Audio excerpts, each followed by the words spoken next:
Hello everyone! Hi everyone, it's me, and today let's watch this theory about Phineas and Ferb together! Phineas and Ferb is now 10 years old, meaning that those of you who grew up watching it are now ready to enter the dating scene. So in the hopes of helping you find your own true Isabella, it's time to welcome you back to Matt Pat's Guide to Finding the One, Animal Magnetism Magnifinator Edition. Okay, Matt Pat's Guide to Finding the One, Animal Magnetism Magnificator Edition.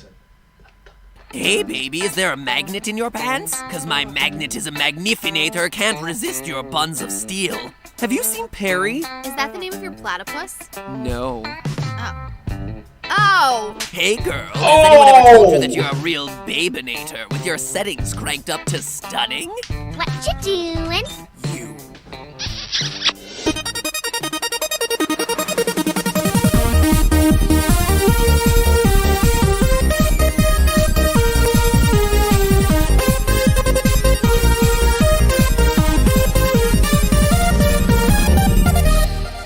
Hello Internet, welcome to Film Theory. Hello Internet, welcome to Film Theory. Hello! The opening for this episode is very weird.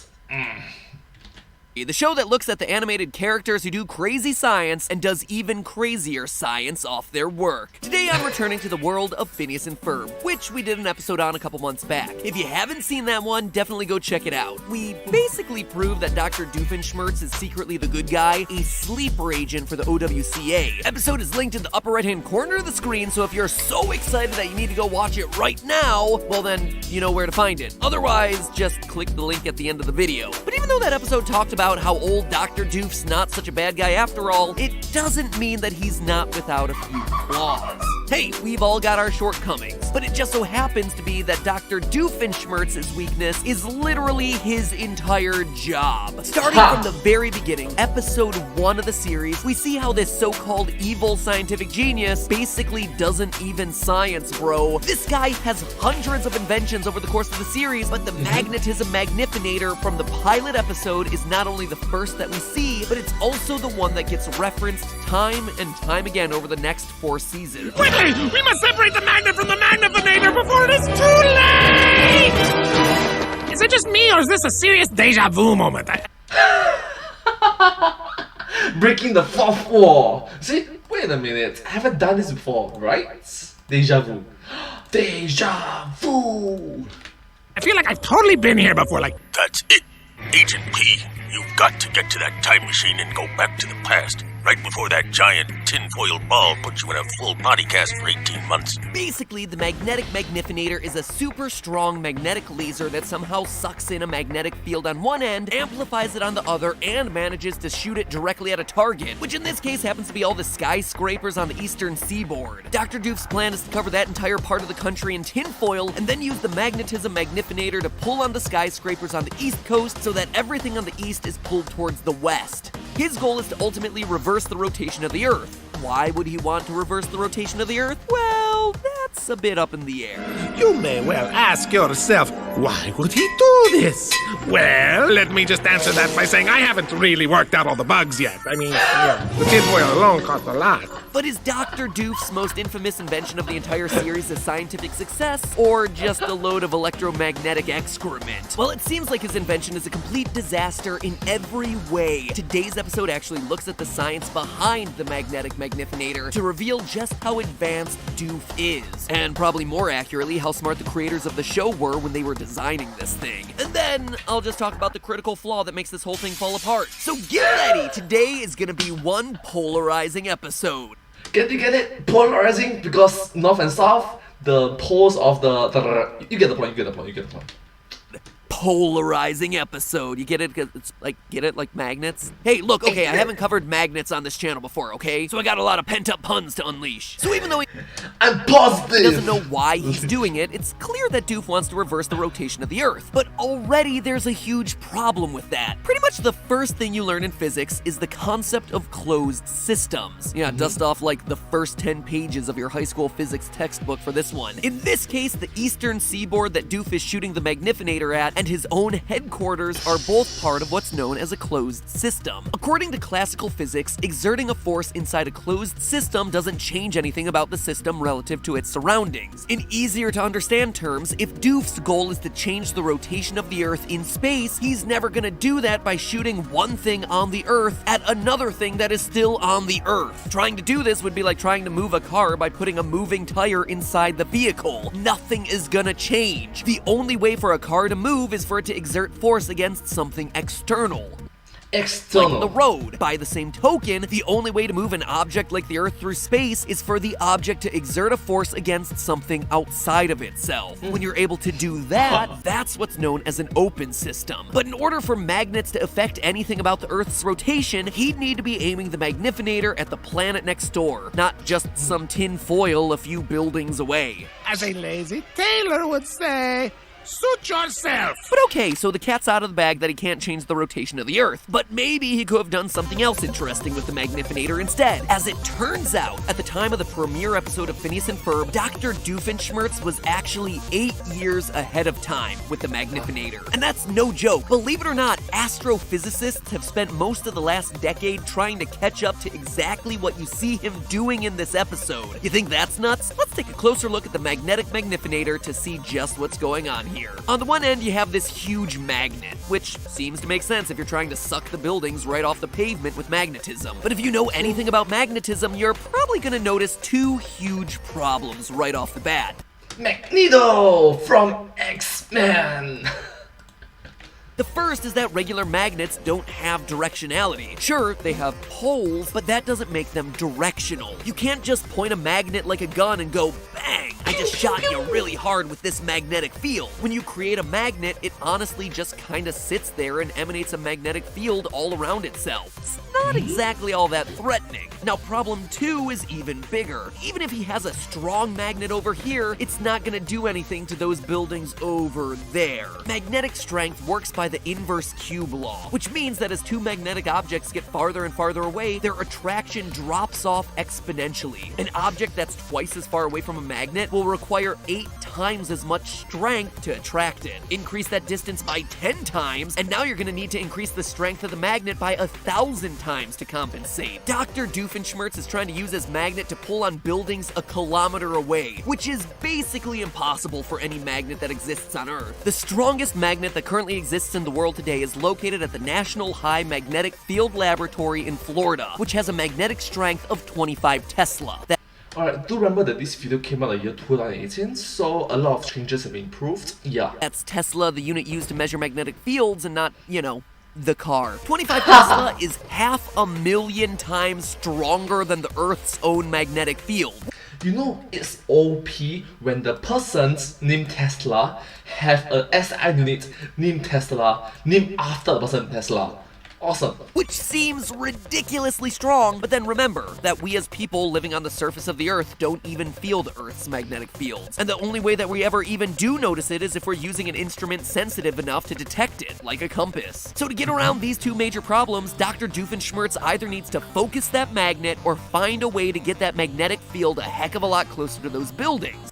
Correct. And moreover, fun fact, do you know that human blood actually repels magnets? Do you know that? Okay, which part of the magnet pole does repel? Because for every repellation, there's an attraction, correct? And bizarrely enough, that is exactly what we see him doing in the show. You heard that right. Dr. Doof is doing the right thing. I did not expect that. Take another look at the parts of the magnifinator, namely this tube right here and what looks to be a concentrated magnetic laser beam that he shoots out towards the city. He probably didn't know it at the time, but these are now real things that the most advanced physicists in the world are still working to develop. The first is this magnetic pipe, or hose, which is 100% real. By placing a magnetic field close to the opening of a specialized tube, theoretical physicists, or just theorists, as I like to call them, have Theorists! A fellow theorist from a film theorist!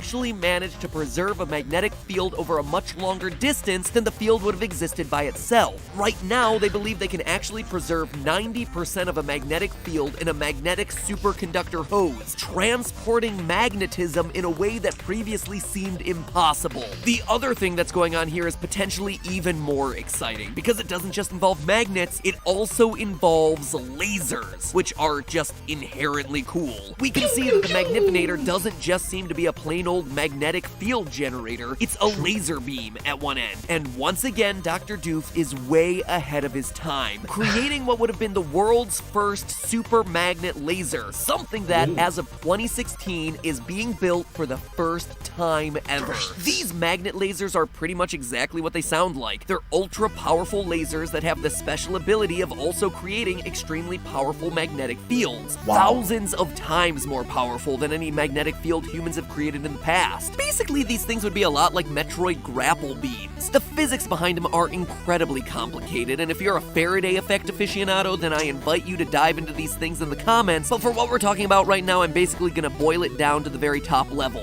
Lasers, which are basically streams of super energized electrons, they start to get all kinds of special properties as you turn up the intensity of the laser. One of the special properties that starts to happen is radiation friction, or RF. This is basically the friction between electrons at incredibly high energy levels, which gives you more than just atomic rug burn, it actually creates an ultra powerful magnetic field around the laser beam. Again, this is the made for YouTube version of this incredibly advanced science, so if this sounds interesting to you, then have a look at the stuff. It is literally as close as humans are gonna get to magic. Anyway, what you come out of this process with is a magnetic field on the order of 1 billion Gauss, which is a big number that doesn't mean a whole lot if we don't have anything to compare it to. So for comparison, an MRI machine creates a magnetic field of 70,000 Gauss, which is enough to interfere with pacemakers, metal prosthetics, or any electronics that get near the thing. And this magnetic field is in the billions, basically an astronomical level. You can do things with this level of Gauss like contain nuclear fusion. It's the kind of thing that rivals the magnetic strength of a neutron star. You heard that right, Doof created a device that rivals the power of stars. So yeah, with that kind of magnetism, Dr. Doofenshmirtz could definitely do some serious damage. Wow, he is a super genius, you know. Wow, that's incredible. If you give me another chance, I promise to hurt you in the right way. With cartoonish physical violence and elaborate traps constructed out of strange things I've purchased over the internet. Okay, so far we found a way to make the Magnifinator possible, in theory. But here's where it all comes undone. To create what he thinks will be a super strong magnetic attraction, Dr. Doofenshmirtz covers all the skyscrapers on the eastern seaboard with tinfoil. So let's see what happens at the big moment when he thinks he's gonna rip them all up. Oh, the eastern seaboard, thereby reversing rotation of this. Well, that didn't work. You bet it didn't, my little doofle pants. Get your dipoles straight, my friend. You created the world's first magnetic hose. You hooked it up to the world's most advanced magnetic laser in history, which can literally harness the power of effing stars. But you forgot one thing. One crucial detail in your entire plot. Tinfoil isn't magnetic. Yeah. You can choose a different material. It's not that hard, right? Well, it's certainly true that metals like iron and nickel are attracted to magnets. Not all metals are. Ferromagnetism is the property that we use to describe things that are magnetic. What we refer to as tinfoil isn't ferromagnetic, and also isn't made of tin, actually. At least not today. Back in the 1800s, actual sheets of tin were commonly used, but when it came to covering food, they left everything they covered with a metallic flavor, which is why in the 1930s and 40s, tin was replaced with cheaper and tastier aluminum. But while switching to aluminum may help Doof's tuna sandwich stay fresher, it's not gonna help him create mega magnets anytime soon, since neither tin nor aluminum are magnetic. In fact, if anything, covering these buildings in foil is gonna make it harder for the pieces of these buildings that are magnetic, like all the steel and iron supports, to come ripping out. He is literally creating a barrier against his own magnetic laser. And yes, technically iron foil does exist and would be magnetic here, but Dr. Doof specifically says that he uses tinfoil because because... I mean, the tinfoil alone cost a lot. If you were to upgrade to iron foil to cover even the one city section that we see on screen in the episode, which is just a tiny fraction of the real eastern seaboard, it would cost at least $742,500. And we know realistically that for the entire East Coast, he'd have to repeat this dozens to hundreds of different times. So in the end, despite all the resources and incredibly advanced technology Dr. Doofenshmirtz has at his fingertips, from ultra lasers to theoretical physics, his whole plan is undone by not paying attention to the most fundamental rules of magnetism. Ferromagnetism. The stuff that we learn in like 3rd grade. And instead of taking over the world in the very first episode, he gave us 4 more seasons of Phineas and Ferb science to dissect. So don't worry, we'll have plenty more of his plans to foil over on this channel. So make sure you activate that subscribe-inator you see on screen right now so you're around as we cover more classic Disney Channel and Nickelodeon shows. Everything from Danny Phantom and Fairly Odd Parents to Drake and Josh and Zach and Cody. Here's our previous Phineas and Ferb episode on the left. And remember, that's just a theory. A film theory. And... wow, that's awesome. Thank you so much for watching this video. That's very interesting to be so educational and entertaining to watch. Entertainment for the win. Yeah. Well, if you do like this video, please remember to like, share and subscribe to my channel and comment down below if you have anything to share with us. I sincerely appreciate all of your support and encouragement for me. I hope that you find this video very enjoyable to watch together with me and hope to see you in my next video. But hey, that's just a theory. A film theory and cut. Bye bye, thanks so much.